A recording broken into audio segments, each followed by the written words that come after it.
እስልምና ምድርን ከሰማይ ስጋን ከመንፈስ ዱንያን ከአኺራ የማይለይ ውብ መለኮታዊ ሃይማኖት ነው።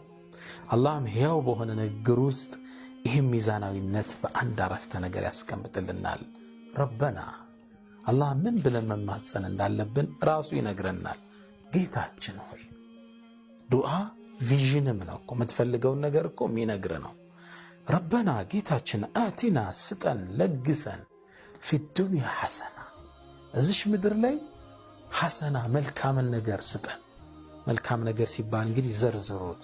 ስኬት፣ ውጤታማነት፣ ምርታማነት፣ አብሮ በሰላም መኖር፣ በፍቅር መስራት፣ ጥሩ ትዳር፣ ጥሩ ልጆች፣ ጥሩ ላይፍ ዱንያ ውስጥ መልካምን ነገር ስጠን። ወፊል አኺራ በቀጣዩ ዓለም ደግሞ መልካምን ነገር ስጠን። ሁለቱ የሰው ልጆች